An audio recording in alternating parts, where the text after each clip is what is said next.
So welcome once again, everyone. And I'd like to say a very, very special and very warm welcome to our guest today, Dr. Girish Daswani, who's a fellow Singaporean, to continue the Southeast Asia theme of the last couple of weeks. Girish is joining us from Toronto, where it's 8 o'clock in the morning. So this is a very heroic thing for him to do. Girish is currently Associate Professor of Anthropology at the University of Toronto, Scarborough.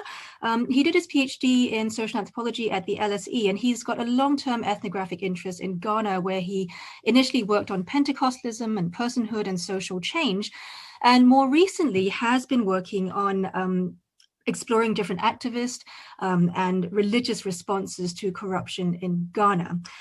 He's also doing some really, really interesting work on the legacies and the contemporary manifestations of colonialism and Orientalism in contemporary anthropology. But for this talk today, I think he's going to be telling us a bit more about his recent research on artistic activism in Ghana. So I'm going to now hand things over to Girish. Welcome once again. Thank you very much. Thanks a lot to Aliana for inviting me, firstly. Thanks to Brunel Anthropology for having me, and thanks for everyone who's not at the Brunel Anthropology Department for coming today. I'm sure for some of you, it might be from different time zones as well.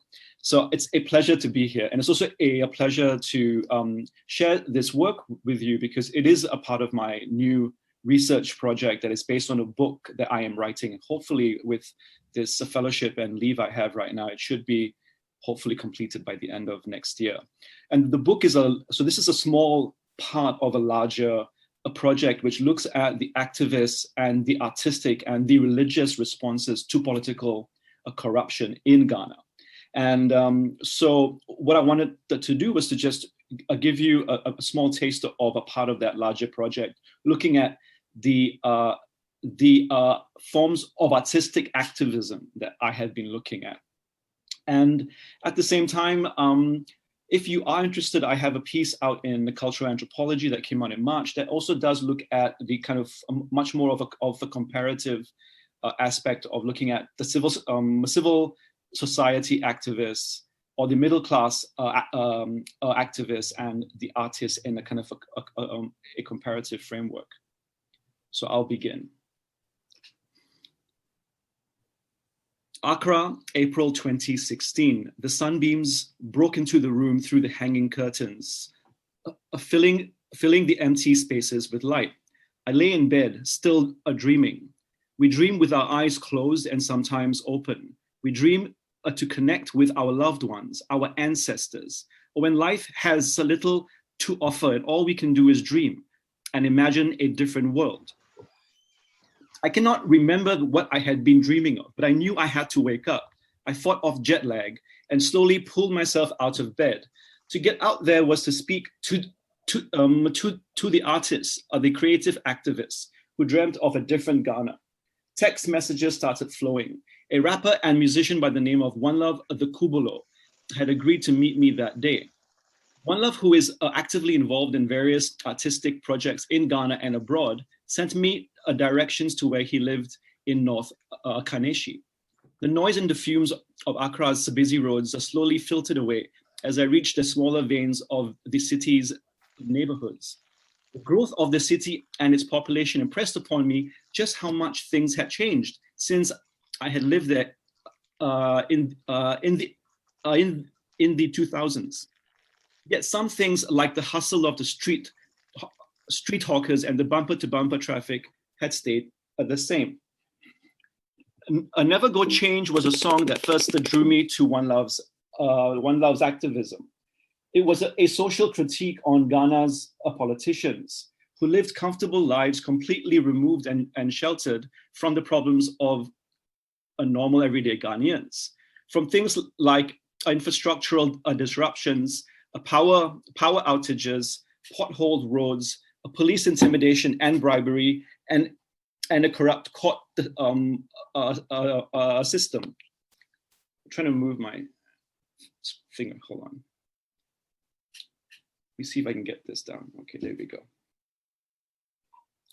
So singing it in Pidgin, Wanlov points to the non-ability of Ghana's elite to change, but also asks why they would change in the first place. Was there a reason for them, or or us to change at all. One Love is a part of a rap duo, the FOKN Boys.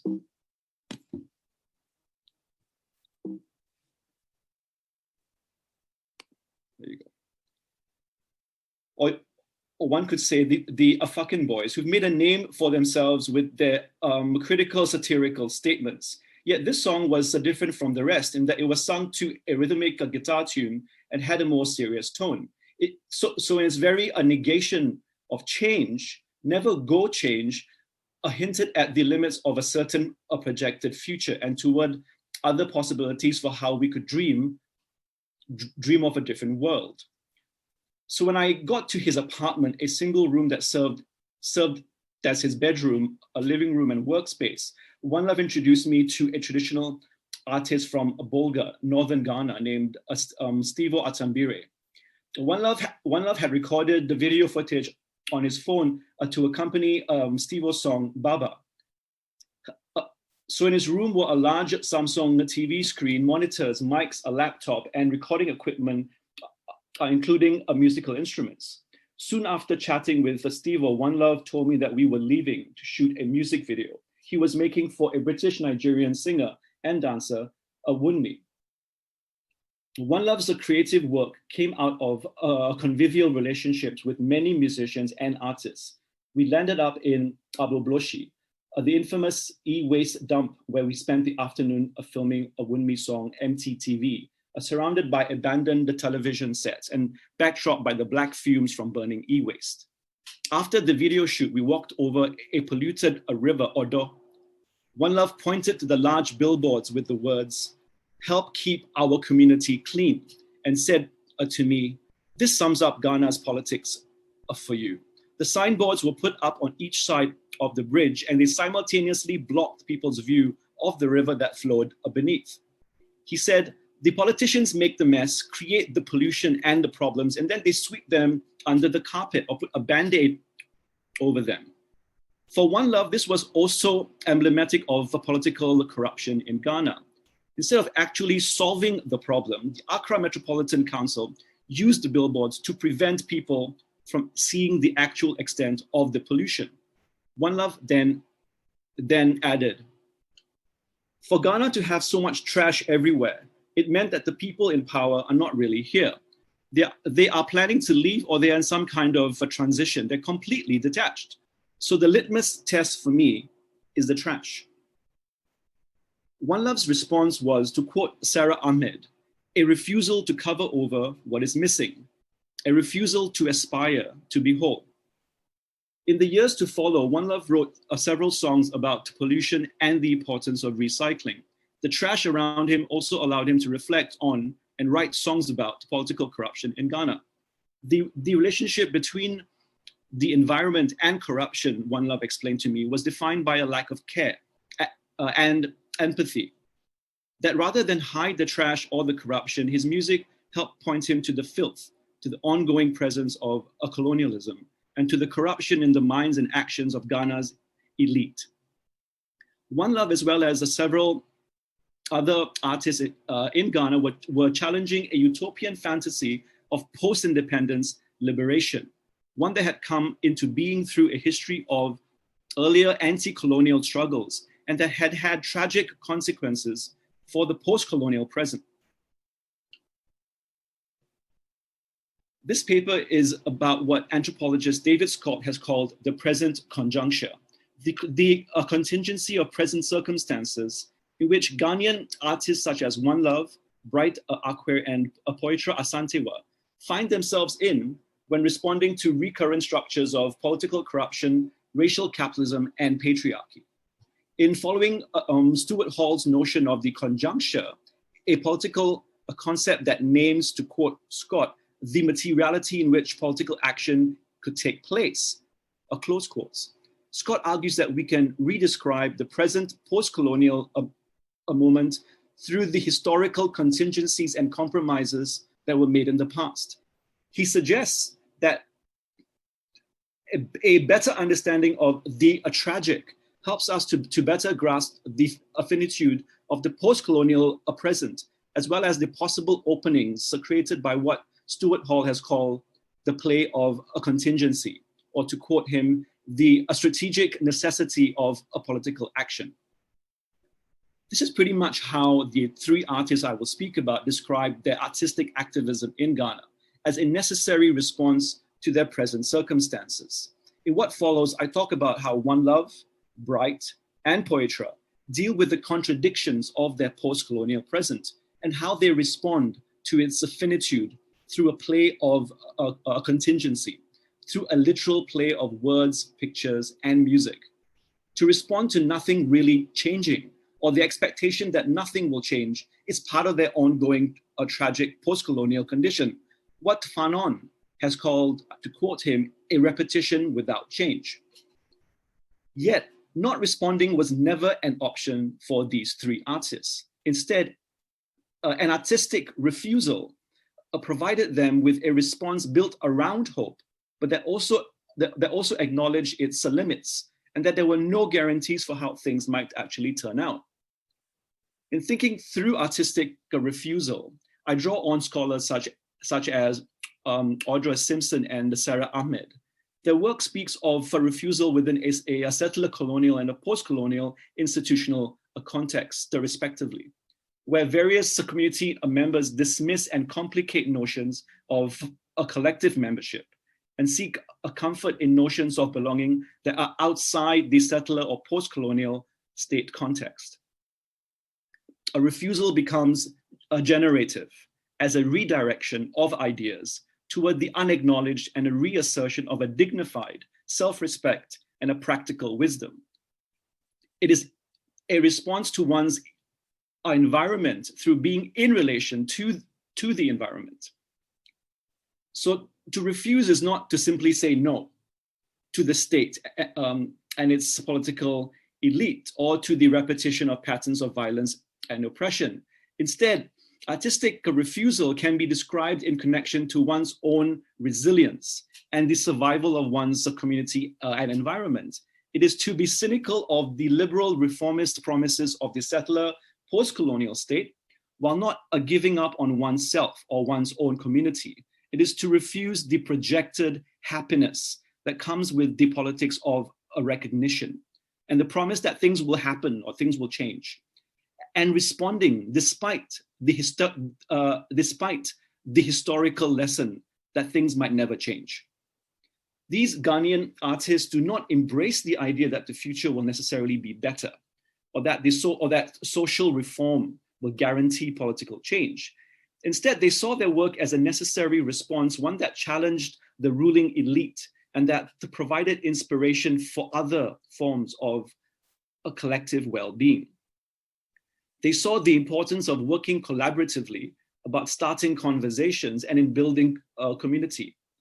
My focus is on the artists hailing from the emergent urban intermediate class who use popular culture as a form of what Sharad Chari has called the critical aesthetics of Sharad works in South Africa. Importantly, I argue that the present conjuncture in these artivist responses is shaped by a different combination of what Reinhard Koselleck has called experience and expectation, different than the middle class civil society activists that I also look at. As Koselleck writes, it is the specific interplay of the spaces of experiences and the horizons of expectation that set groups and individuals apart in their interpretation of historical time. And in my opinion, that also sets the artists apart from many middle class and civil society activists in Ghana.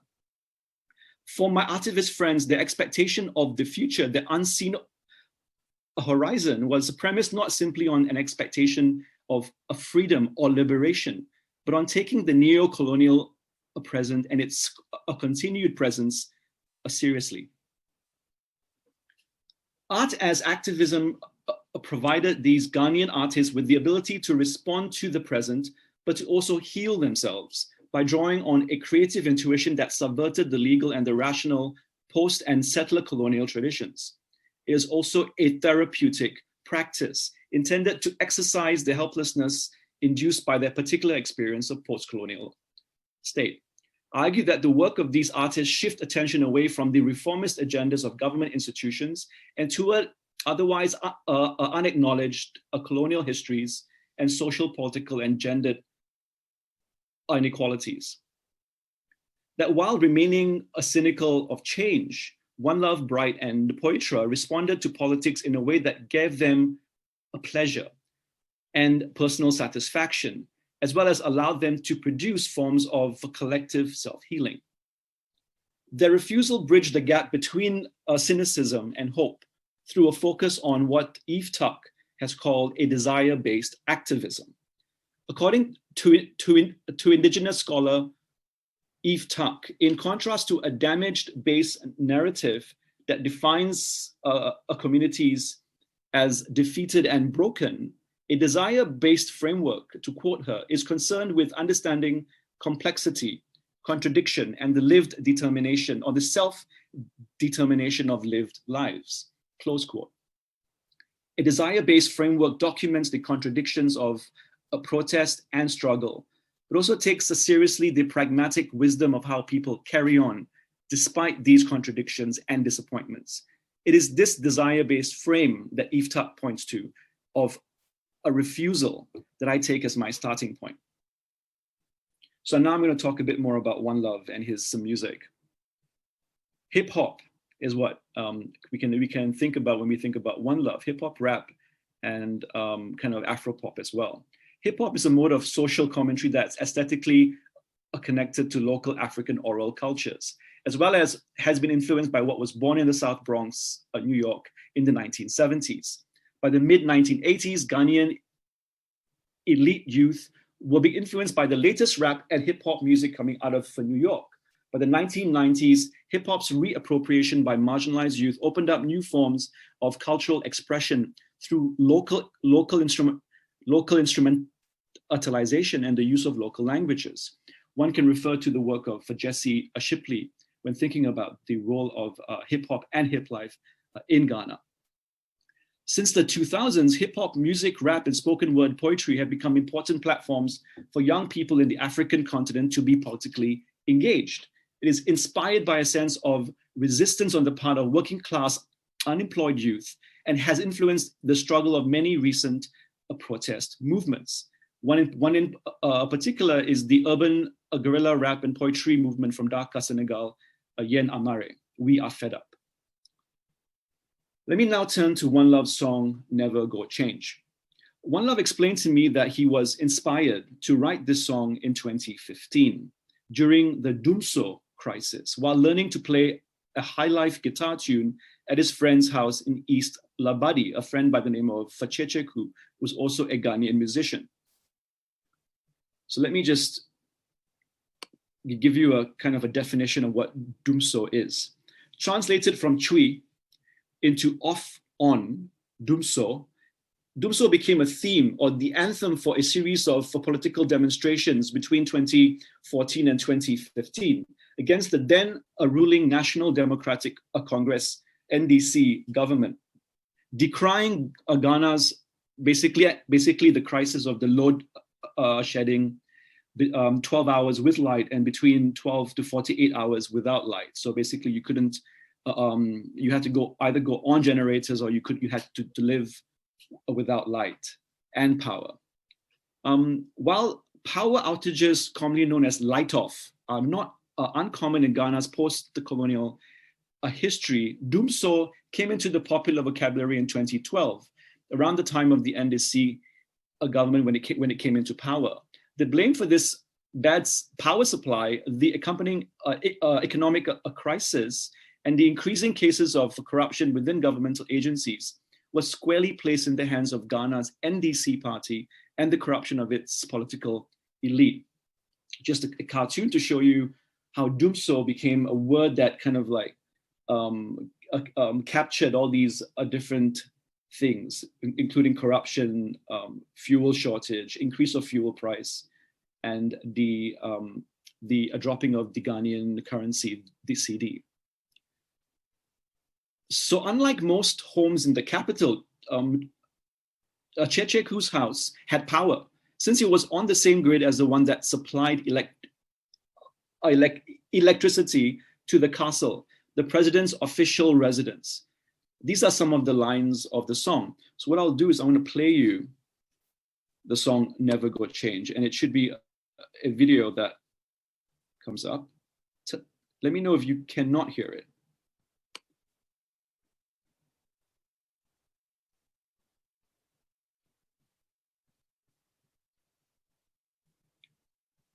So something happened.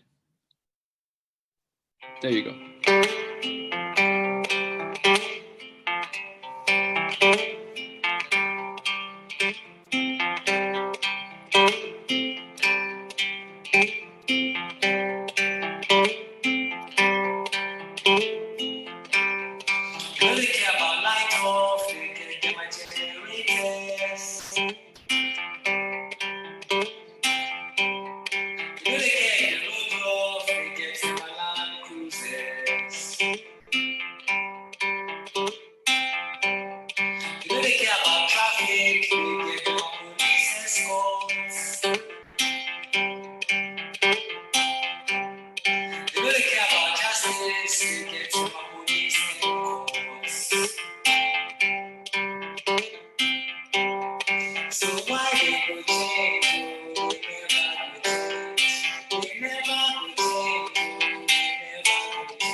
So I'll stop there just to get you a sense of what the song's about. You can always look it up when you get a chance, and I'll come back to my screen.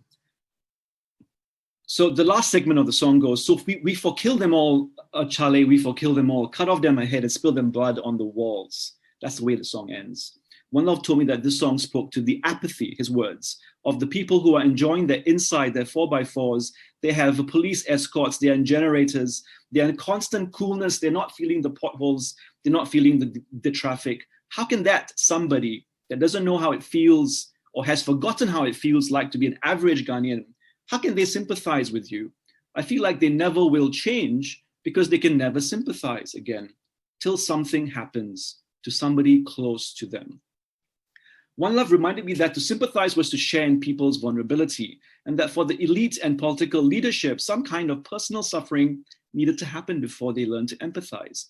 As Wanlov also said to me in 2019, to quote him, the environment and the mind of the corrupt have the same content. It's just filled with filth and trash and stuff that's causing pain and sickness. So when you walk around and see the gutters choked with plastic, that is just a reflection of how people's minds have become. Our thoughts are just filth. There's no empathy anymore. We are becoming just as callous as the plastic in the gutters. Plastic is killing life. These gutters were once streams and rivers, natural water bodies that swelled and receded according to the rains, but now they are choked. And I feel it is the same thing happening inside of us, where we could instead have empathy and kindness flowing inside of us. That's what he said. Wanlov's philosophy for how to deal with the pollution and political corruption was one of care and mutual obligation. The willful decay of the environment had become a metaphor for the corruption and the lack of empathy demonstrated by Ghana's elite. That the ongoing trauma that the environment faced was also connected to the past trauma of colonialism that remained present through the Ghanaian state. The repetitive cycle of violence, colonialism, and resource extraction was an important theme in Wanlov's 2020 album, Red Card, The Minstrel Cycle. Wanlov described the internal struggle he was having within himself when he wrote the songs for this particular album. He was filled with contradictions, he told me. His song was more about, to quote him, a response to discomfort, rather than about resolving these contradictions. That even as he creates music, he held on to the belief that people might not truly change. And let me quote him here. If I'm hoping human beings to change, to hear my music and change, I will forever walk crooked. I'm reacting to my environment in a way that excites me and allows me to laugh at them, the leaders, the politicians, when they get upset. If I don't react in that way, I will react violently. And this is pretty important because this goes on, in his opinion, to not respond would be even more damaging for the well-being of any citizen who also loves their country. He said, to quote him, "I'm deflecting these oppressive energies I feel around me, converting and diverting these different energies so I don't dwell on this oppressive energy." He said it is about, to quote him, self-therapy. Yet how and when does response become a sufficient action that has value in itself? When does response become a therapeutic? I argue that in the face of nothing really changing, when politics doesn't seem to be moving or going anywhere, artistic refusal becomes a way of regaining self-respect and responding politically to one's environment. Wanlov's music urges us to think about the paradoxes of a post-colonial reality where citizens are aware of their tragic condition, to quote or to cite David Scott's work, of corruption and pollution, but at the same time continue to accept that not much will change regardless of which a political party is in power. In the revel of this tragic consciousness, to cite Scott again, his work was less about seeking recognition from the state, but about the refusal of the state and its violent, repetitive practices. It was about demonstrating the fallacy of the post in post-colonial.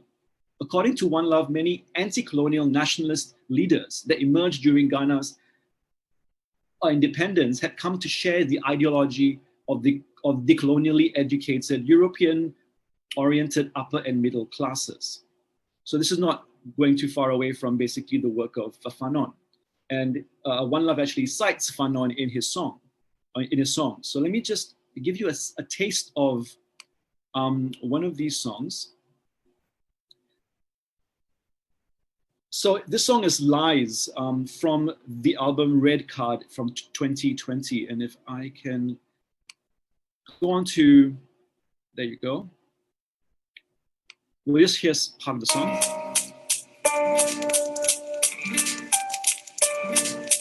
Everybody come here, come lie us. Say we have to vote for him. When we vote for him, she do nice thing for us. When we give the person our vote, see now, people they sack us. Everybody know they Ghana be property of China, India, and Lebanon.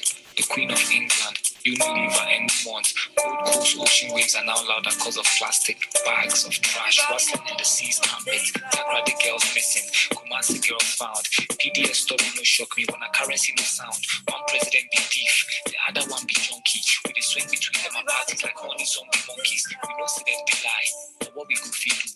Just wait for one attend. What did Kofi do? Soon as he get the power, he started make excuse. Give me time, make a control them small, change their mind. By the time he realized, he's selling fine. No corrupt system was ever fixed from within. There's no small infection in the full gangrene. We for amputate, decapitate, we for bang. These parasites already get them a chance to learn. Me say if I be guilty, I bribe Kuti before. But now all that they get from me be which to flee. Make a rhyme and make it join me keke. Chopping and checking. But tilapia make sochi, your mouth make peche. They started kidnap journalists for Twitter, they want Bugawi. If we return dictatorship, then give you President Kagame. They mess everybody, they take us like fox. They take us like fowls. I wonder why. No be one of fault.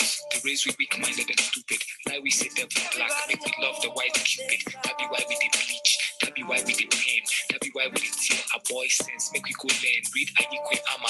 Read Fanon. Read Tony. Read Nelly or call for. Read Ama, but don't read only black authors. Get funny, God also be solid. The system never go suit we like Kiddy Ibi colic. So fuck it all. Make you no read self. Go the mountain top then think. How ministers get so rich before we even blink? This thing the stink of mink. I wink and sip my drink. Dishes clink and sink into the sink. My sponge is always pink. Nkrumah had to die because independence was a lie. All right, pretty powerful as well, right? I want just to point out in his music, Wanlov provides a message, one that I read based on my own reading of him and also my conversations with him, of future possibility, not through political reformism, but through a decolonization of sorts. In his song, Wanlov urges us to re-educate ourselves and to read authors who could help us rethink our present post-colonial condition, and that some form of revolution was necessary along the way.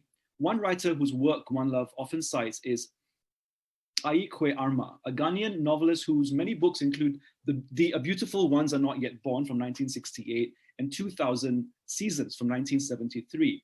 The later novel, which is my focus here, demonstrates the atrocities of a colonialism through a fictive past, whereas African characters are presented as hospitable, and where this generosity is continuously taken advantage of by foreigners, by people who are invading and taking over the land.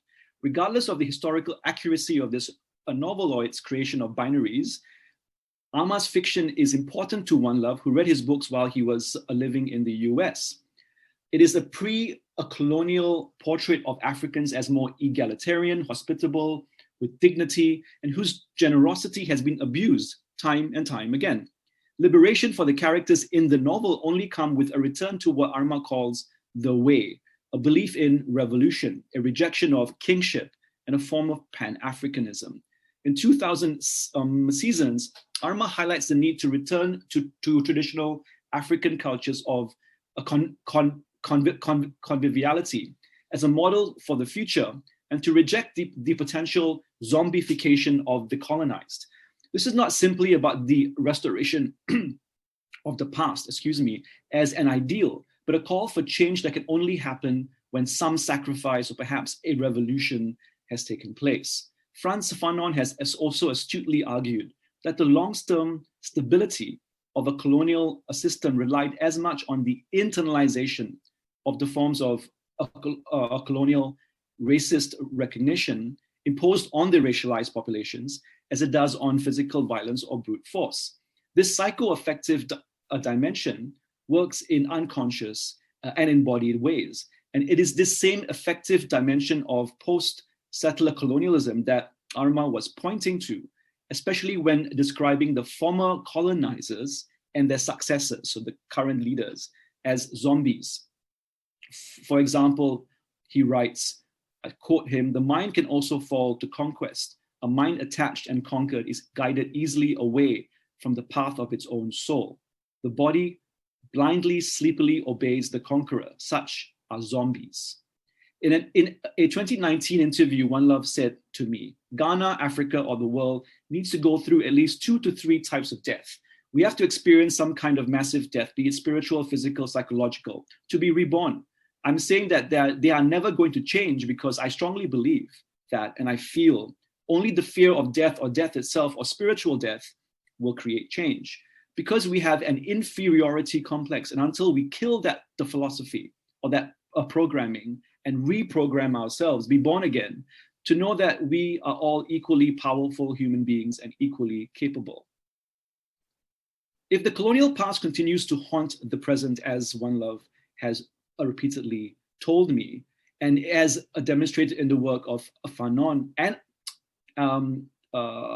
Arma, how do we imagine the future without falling into the trap of neo-colonial thinking or zombification? Wanlov also suggests, if you saw the song Lies, if you read the lyrics, reading Nnedi Okorafor. Okorafor is a Nigerian-American novelist who uses science fiction and fantasy to critique the present and to offer alternative visions of the future. Her work creates a very important counter-narrative to Eurocentric perceptions of Africa and presents African science fiction as rooted in African culture. A term coined by Okorafor is African futurism. And to quote her, it's a subcategory of science fiction that is similar to Afrofuturism, but more deeply rooted in African culture, history, mythology, and point of view as it then branches into the Black diaspora. And it does not privilege or center the West, close quotes. Rather than celebrating a utopian post-colonial future, Okorafor works through or brings forth a critical dystopia, which opens up a space for a contestation and opposition.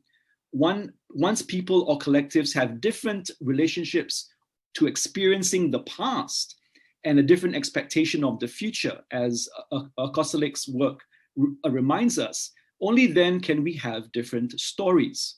And only then can different stories be told. So Wanlov leaves a trail of breadcrumbs as clues to help his listeners to rethink a neo-colonial mentality and to imagine a different yet speculative future. He urges us to reconsider the conditions of Ghana's reliance on neo-colonial structures. His perspective shares an egalitarian, anti-colonial, and speculative philosophy that can also be found in the work of the other artists I would like to talk about. One of them being Bright Akwe. I'll now move on to Bright. A recently celebrated artist, let me see if I can move this. A recently celebrated artist in Ghana whose activism and satirical cartoons started during the Dumso crisis is Bright Akwe. I first met Bright in 2016. We met at the Alliance Française in Accra, a popular artistic and creative hub in the city. Our conversation started off with him interviewing me about the kind of anthropologist I was. I liked him immediately. By this time, Bright had become somewhat famous. He had won a national prize for his satirical cartoons. In 2016, Bright created the cover art, A Chair Room, for the Corruption Dumso mixtape curated by Wanlov. Let me just, which featured a number of songs by Ghanaian artists criticizing corruption and Dumso. The image is a portrait of 18 musicians. Let me see if I can get to it. There it is. 18 musicians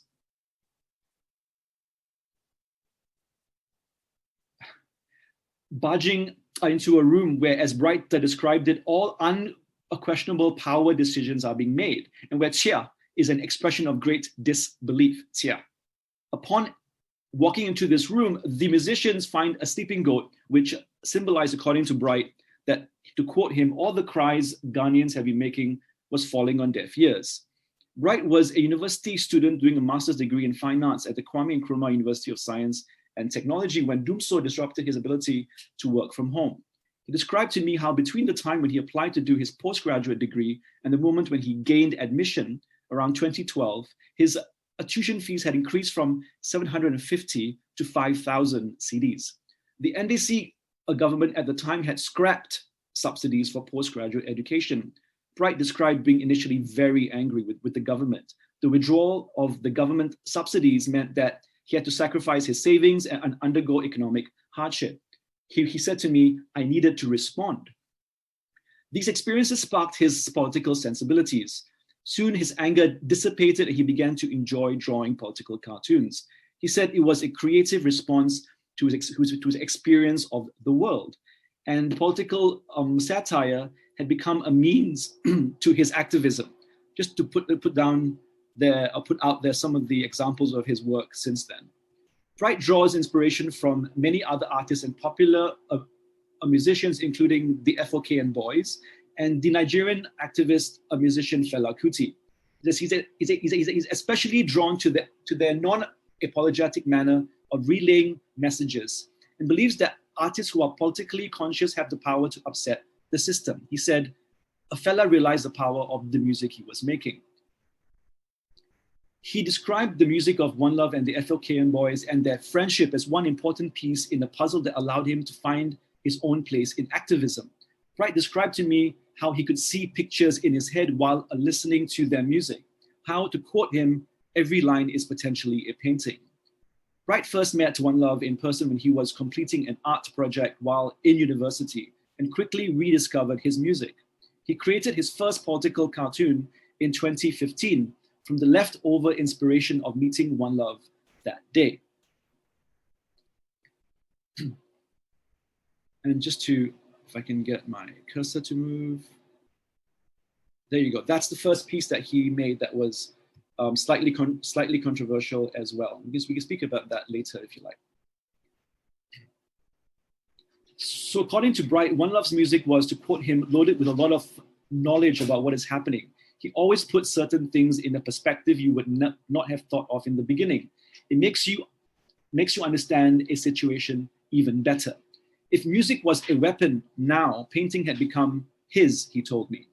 Bright's subsequent humorous drawings poking fun at popular, religious, and political figures include a depiction of Ghana's then president, John Dramani Mahama, by using framing devices such as parody and the analogical appositions of parallel social contexts, otherwise are temporarily disparate. So he's putting in different stories that emerge from the political news of that time into one picture. Basically entitled Expedition, it was a comical response to the news that when he was vice president, Mahama had accepted an SUV as a gift from a Burkinabe construction company owner who had been given several large government contracts by the then Ghanaian vice president. Bright explained to me how investigations on the case had been launched. Should Mahama be found guilty, the efforts to impeach him would be justified. However, he also knew that this was never going to happen. The goat, which had become a feature of Bright's artwork, was something that the president had said in Botswana in 2015. Responding to the question about Occupy Ghana and its demonstrations in 2014, President Mahama replied that he had dead goat syndrome.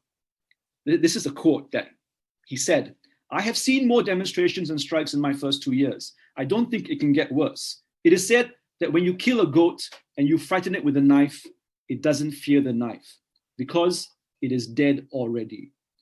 Now, if you think that's confusing, can you imagine all the possibilities for how a political cartoonist could use that?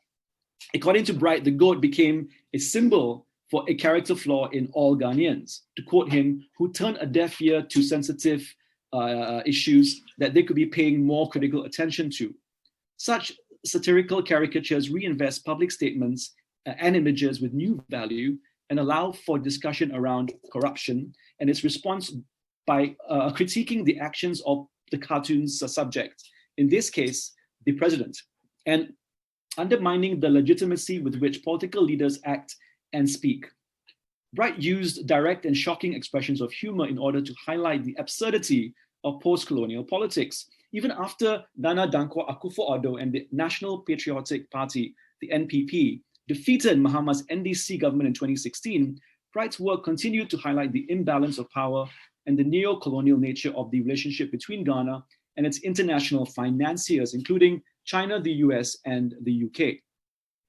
Last cartoon. So this is a cartoon by Bright. This is the 2016 a transition that somehow things don't change because all the paperwork and all the unfiled, the corruption cases and scandals were still in the background with a goat obviously chewing on a piece of paper. But let's look at this. In a cartoon he drew in 2017, Ghana's President Nana Akufo-Addo is pictured protecting his food, a local dish named called banku, from intrusive British dignitaries who want to eat it, including Princess Anne, Tony Blair, and then Foreign Secretary, whom you all know, Boris Johnson. Entitled Chwe Mu Pe, Chui for Share It Equally, it is named after a Ghanaian game in which the person about to eat has to announce no Chwe Mu Pe, or risk dividing their food equally with anyone who passes by. Bright conceived of this cartoon during the Ghana's 60th anniversary independence celebrations, which took place just after the country had changed hands. Just as Ghana had become a profitable site of future-oriented speculation, Ghana wanted to, he said, Bright wanted to, he said, speculate on the nature of economic agreements and trade contracts that were being made behind closed doors. All these people had come to visit Ghana just as the government was moving from the NDC to the NPP side. And obviously he was trying to also show the neo-colonial or post-colonial relations that continued and which also continued to benefit one particular side. The idea of speculation brings us back to the theme of dreams and to the power of speculative futurism. In dreaming of a different future, Bright spent a lot of time reflecting on the post-colonial dependence of Ghana, on its trade relationships to foreign countries, its heavy dependence on food imports, and also thought about how to better source and to consume local produce. Food is one more theme in his work as well. If you look through his work, you find that there's a lot of food in it. Bright used his art to teach, to educate, to financially support causes within the artistic community. A final artist and a friend within the community, so someone who knows Bright and Wanlov, is Poitra Asantewa, someone I want to turn to next. Poitra Asantewa is a multi-talented artist who's a poet, singer, writer, performer, and artist entrepreneur who also has her own greeting card company called Yobbings. I first got to know her as a spoken word artist. The spoken word scene in Ghana only really began in 2005. In 2010, Poitra walked into a small but growing spoken word community that is and was and still is dominated by men. She said to me, there are lots of men and just 3 females, and only 2 were active performers. It was just us, a small community. It was just, let me pass through, and then someone comes on stage and starts talking about what's happening right now. The art scene became an interpretive conversation. It started from 2012, becoming more vibrant. When we realized that we can use the art for something, she paused. Poitra came into the public eye and was writing more politically conscious poems by 2012. Around this time when the NDC government came into power and when Dumso started to affect the lives of ordinary Ghanaians, Poitra believed that the artistic community in Ghana needed to ask a lot more questions, to hold the government responsible and to invest in the creative spaces in order to have these conversations. She said to me, we all have to be a part of the revolution. Poitra described a turning point when she realized that her art was not just about her. She says, my art is not just for me or about me. I have to learn to include everybody. I have to make an impact around me. It can't just be about me. It became more political because a lot was happening in the country. It was just kept going on and on. Every day was a new issue. With Dumso and news of political corruption commonplace and her realization that her poetry had an impact on people, Poitra began to publicly express her criticism of people in power. She said to me, people in power know what they are doing, but they do not care. The citizens only see things for a short term, but do not think what it means in the long run.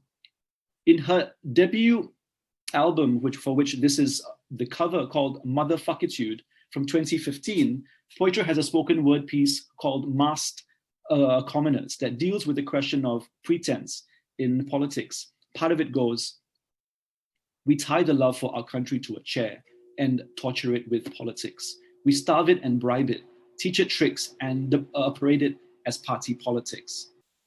The question of power came up in her work while participating in the Chale Wote Festival in 2015 in Accra. She said, the theme was African electronics. We were supposed to reinterpret what we understood by African electronics. African electronics, from my point of view, it's kind of like witchcraft, being able to use witchcraft, but in a more elevated way. Where do Africans get their powers from? We believe we get our powers from our ancestors. And she goes on, is power when the Ghanaian president says, I have your best interests at heart, but when the lights go off, everybody shares the cake of going off, but parliament never goes off, his house never goes off. He does not get to enjoy the pain. So how is he helping others if he never experiences our pain? So where does the power lie in that instance? This kind of brings us back to what Wanlov was saying as well about sharing in the pain, in being vulnerable to people's pain. Poitra explained to me how the work of the underground art scene portrays more of what is happening in the country than the mainstream. She says, so as we see it, trying to define what power is in the country was important to her. We can actually do something with our art, just online, use our art to protest. And that what you don't see, she says, you speculate on. In 2017, Poitra co-founded Black Girls Glow with female artists in Ghana, a collective for project that brings a group of Ghanaian women together in order to mentor them and to collaborate with them in creating music. This has become a feminist collective and platform to celebrate African women in the creative arts. This was partly inspired by her observation around the lack of women in the art scene. Poitra wanted to remove existing barriers for women when creating music. I remember her saying to me in 2016, I asked Bright about the Corruption Dumso mixtape. the question I asked was it because there were no women readily available for you to work with? Or was it because there are so few of them that you couldn't actually approach? Why aren't there as many women in poetry as there are men? As a woman, one thing we need to, the role I want to play is a helping hand or a stepping stone. Anything but being against other women. It should be like a sisterhood, about women helping each other. But we help each other because we can't do it on our own. Poitra went to Chicago to do her master's in 2017. And by 2020, when she returned to Ghana just a few months ago, she had a contract for a book of poetry on women in the past, present, and future. Her book, A Woman Eat Me Whole, strives to make Ghanaian women more visible and to address a glaring contradiction. She says, they are doing the work and they are so out there. They are doing the work so well that the reflection of it to be invisible, it just doesn't make sense. Poitra wanted to acknowledge the often invisible political work of Ghanaian women in the past, to reimagine the past, to challenge the present idea of women in the present, and to create a project with women that they could build on the future. She said, it was important that we create a project where there are all women. When it comes to Ghana's history, it's like there are a sprinkle of women. It's very troubling for me. I did a lot of research to find named women, well-curated women, well-documented lives. I couldn't find any. We have to find ways to acknowledge the work that these women did, even if we can't figure out their names. It saddens me that we don't have accurate data to work with. And yet at the same time, I refuse to not acknowledge them. Let me just give you a sample of a spoken word piece that came out of, or comes out of that particular project. Hi, Girish. While you're doing that, sorry to interrupt, could you maybe aim to wrap up in a few minutes? Yes, it's the last. Okay, brilliant. Thank you. Act 1, Scene 1. Enter woman.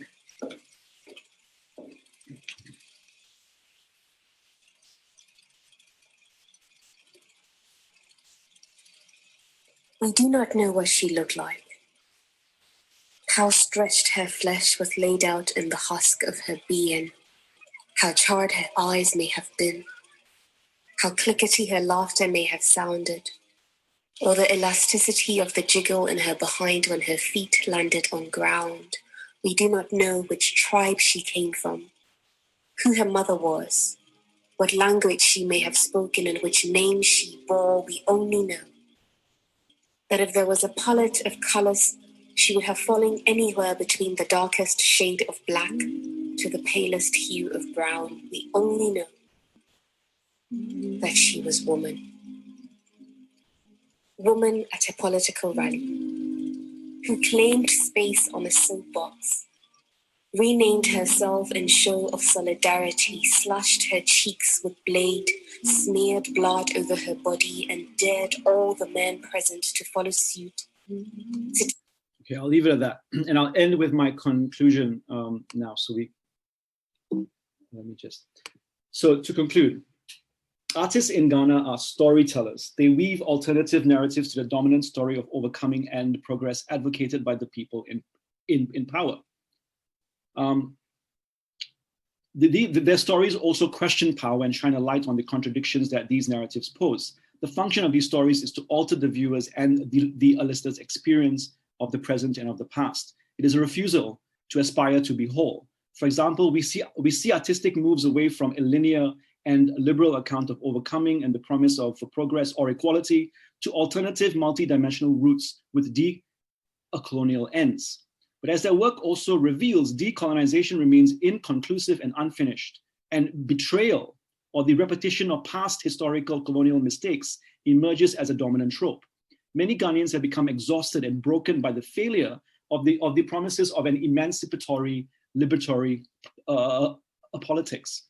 However, as Sarah Ahmed writes, to quote her, from a shattering, a story can be told, one that finds in fragility the source of a connection. In this paper, I've argued that these three artists embrace a different logic of activism, one of refusal. Artists like Wanlov, Bright, and Poitra resemble Ahmed's killjoy, someone who emerges from a scene of breakage or tragedy, and in preventing action from being completed, the killjoy gets in the way of a certain expectation of happiness.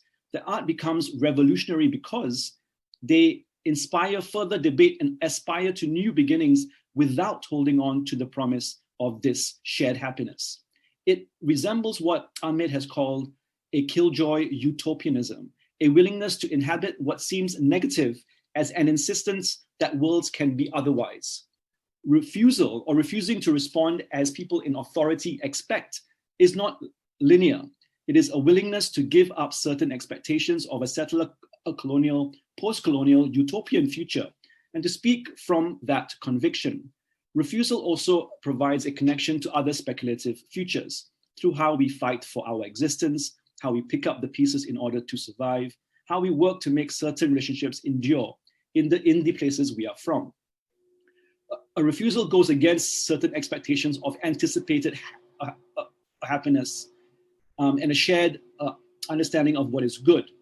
From the experience of post-colonial vulnerability and fragility, another story can be told about hardness, about endurance, which is not allowing things to smooth over because an important site for a refusal, because this becomes an important site for refusal and a source for a future connection.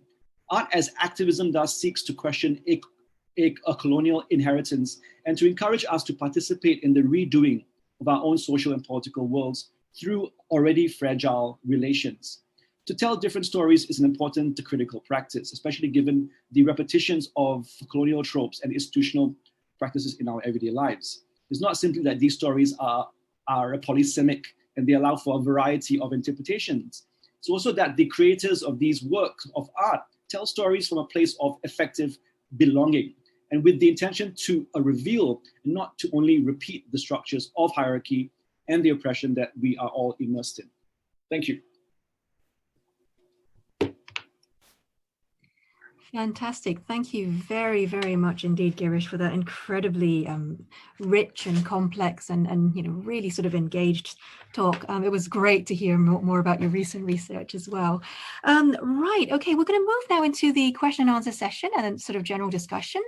We've got about half an hour for this. And this is just to remind everyone that if you'd like to ask a question, you've got two options. You can either type something like "me please" or whatever into the text box or type the question itself if you'd like, or you could use the raise hand function in the if you sort of go to the participant sidebar, you can normally find the raise hand function there. So please do chip in wherever you can. Okay, I'm going to use the chair's privilege to try and kick things off with a couple of questions. So again, I really enjoyed that, and I found it particularly interesting because I've recently been sort of immersing myself in a different kind of speculative anthropology, which is the more sort of multi-species, post-human type, discussion of the otherwise and what could be. And I was just wondering, as a sort of opening question, where you thought you saw the particular speculative projects that you've just described lying in relation to this broader landscape of speculative anthropology, because that's obviously been a big sort of theme and a big project in the discipline as a whole in recent years, where you've got the sort of multi-species, post-humanist approach of Anna Singh and Donna Haraway, and then you've got, people dabbling in science fiction, you've got Afrofuturisms. I was just wondering, where you would locate this particular project intellectually vis-a-vis these other forms of speculation. Yeah, thank you for that question. So to be honest, I haven't had enough of time to read in, all the stuff that's out there on kind of multi-species kind of ethnographies. But I'm going to just say that my approach right now has been to do two things. Think about speculative futurism through the actual text in which my interlocutors are actually reading or citing or referencing. So my practice is to, let's say, take Wanlov's song, see that he's drawing on certain people. And while talking to him, he keeps talking about certain people who he reads and how these particular authors, both African and non-African, have influenced his way of seeing the future. And so speculative for futures obviously comes out very strongly in books of fiction, fantasy, and science fiction. And they've had a huge influence and impact on many countries on the African continent as well. There's a lot of African magical fantasy realism as well as science fiction. A part of my practice is to firstly understand how African authors are reimagining the past vis-a-vis the future through these texts. So to start from basically African authors or people from the African continent who are thinking for themselves about what non-human human relations, magic, because things like basically magical realism or Afrofuturism does not actually sit well in the African continent in the same way. This is why Nnedi Okorafor has used the word African Jujuism and African futurism not to replace, but to complement these terms. Because when we start our conversation with African writers with actually ways of thinking that are commonplace and not basically othered in these contexts. So human, non-human relations, nothing spectacular about that where we grew up, right? I mean, ghosts, hantu, spirits, atoyol, all these things were very normal, at least from my perspective. When I went to Ghana, we thinking about witchcraft or forms of traditional practices were very, seemed not out of the ordinary. So when we think about the context in which these people are talking from or speaking from, then it makes complete sense. So the future then becomes different because we are not othering or speculating about the other through our own imagination, but we're starting with their own imagination. That's how I like to see it. Great, thank you very much. And that chimes with many of my sort of concerns about some of the certain speculative projects in anthropology, but we'll chat about that some other time. Okay, I've got some questions now. Eric, and feel free to turn on your cameras if you'd like now. Hi there. My question really is about, particularly like the singer, you spent the first part of your talk focusing on Wanlov. I was wondering whether these artists, although you're highlighting their activism, I'm wondering whether they have a kind of notion of success, whether, how they conceptualize their success, and whether, some of them become so successful that they actually move into the category of what other artists are criticizing, and whether there's that kind of trajectory going on there. Yeah, absolutely. And that's a very good question because they talk about this between themselves a lot too. That's why when Poitra Asantewa was talking, she said that they are part of the non-mainstream, they're part of the underground scene. These particular artists, Bright is pretty successful, Wanlov too, but not in the same category of success as some of the other kind of iconic Ghanaian artists. One could mention people that you might not know of, but if you go to Ghana, you would hear Sarkodie, Manifest. These would be names that would resonate in ways that also generate a certain brand or a branding that also replicates a form of kind of North American or the African American US context of how hip hop and rap could be branded and marketed through capitalism.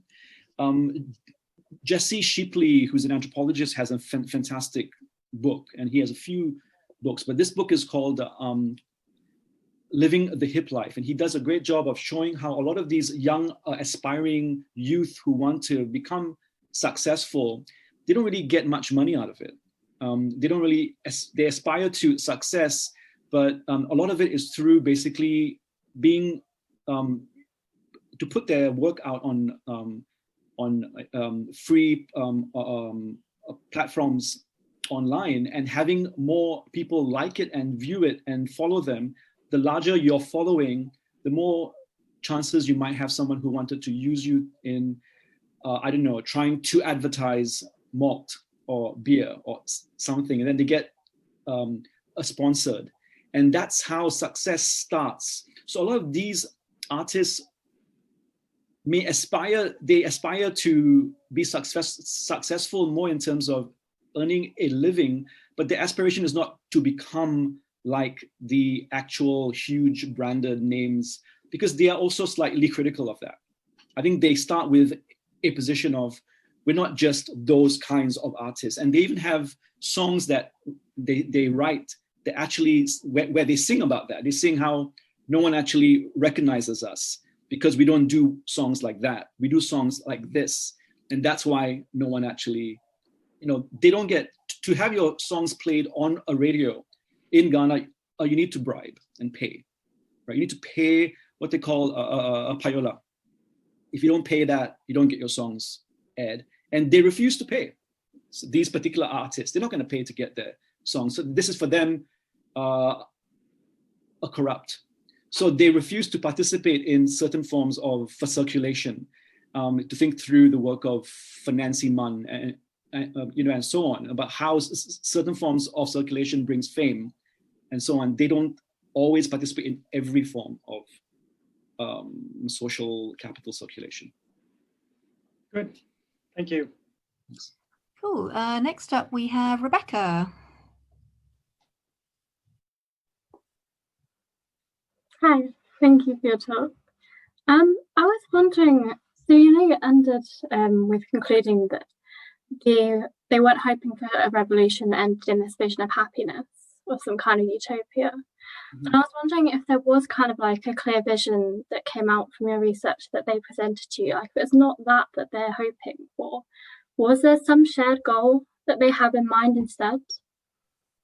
Yeah. So when I first started thinking through this, I thought,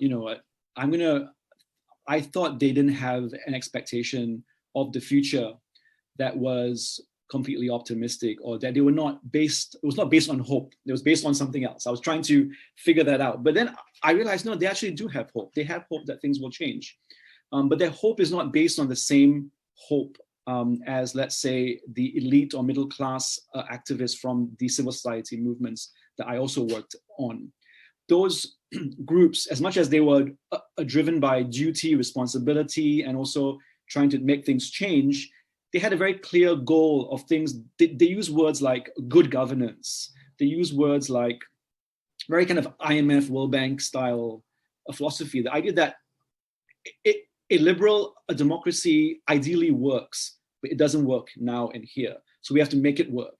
And a utopian fantasy was very linear and very much about and also very much neoliberal in many ways, right? So they were never detached or never actually critical of colonialism and its continued effects.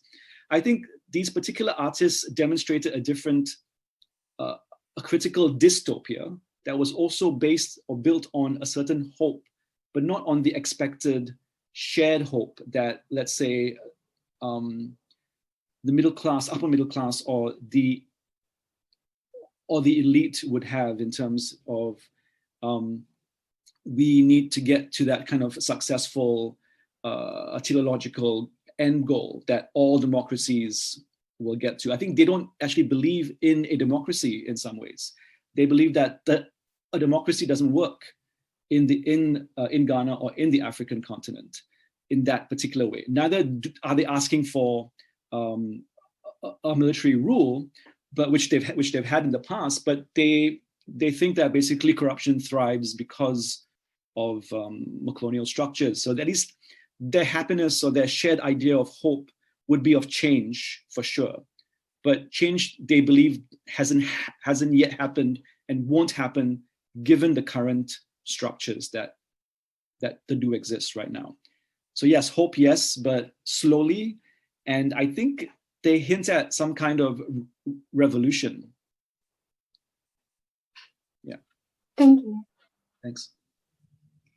Great, thank you. Next on the list is Leo.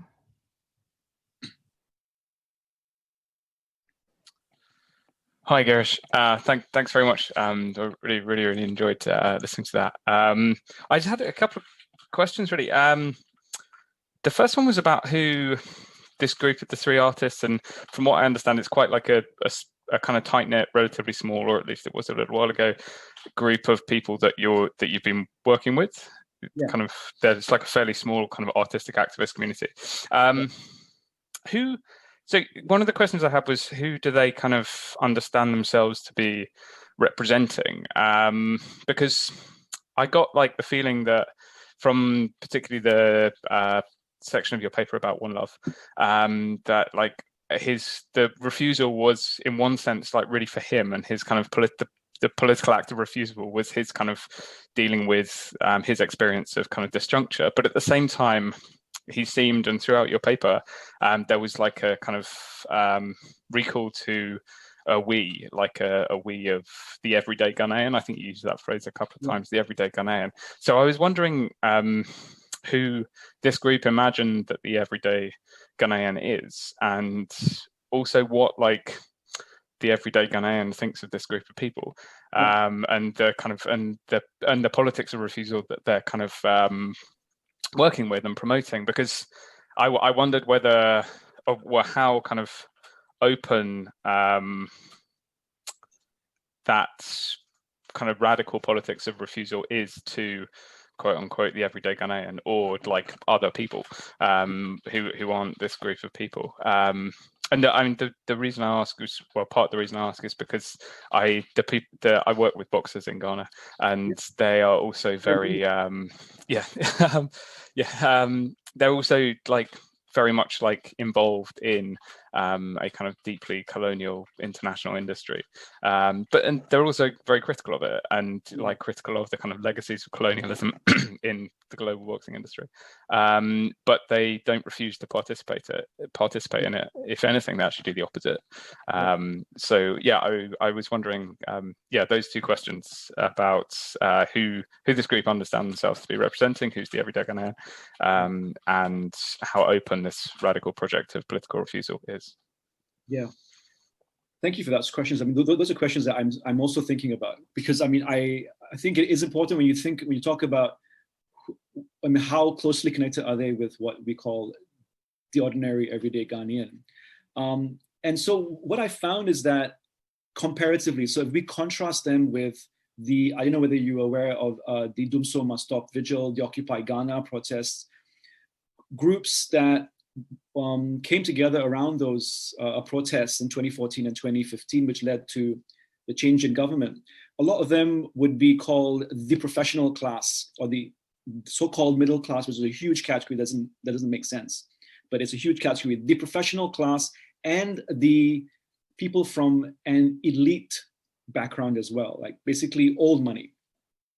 And those people, as much as they are driven by a sense of patriotism or responsibility, so I'm not trying to doubt their motivations, but their aspirations to change Ghana, although it's built around a certain sense of responsibility, people like Wanlov and Bright, they are critical of their ability to actually connect with, I would say, rural Ghanaians outside of Accra, Ghanaians in the north, Ghanaians who don't live in Accra or Kumasi, right? Those are the Ghanaians that people like Wanlov at least are trying to, let's say, draw a stronger connection with or draw from.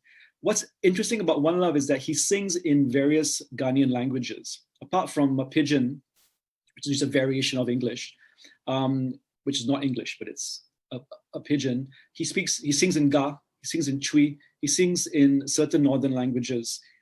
He speaks these languages too.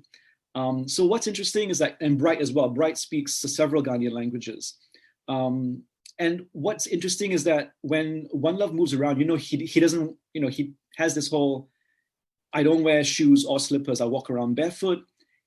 He's got, I mean, he identifies with, if you walk with him, if you travel with him, he identifies with people in a very easygoing, natural way. He takes public transport, he walks everywhere he goes, he talks to people as he goes around. He's not, at least this is how I see him, this is how I read him. He's not he actually lives, or he talks, he walks the talk. He doesn't just say that those rich elite, the politicians and pastors and what have you are living lives that are removed, but he actually does live a life that resembles, I would say, a kind of intermediate urban class, the class that are aspiring to be a middle class. Wanlov himself doesn't come from, he comes from a middle class background, right? His father was trained in Romania, did, I think, his degree or higher degree in engineering. His mother is actually from Romania, so he's of a mixed parentage.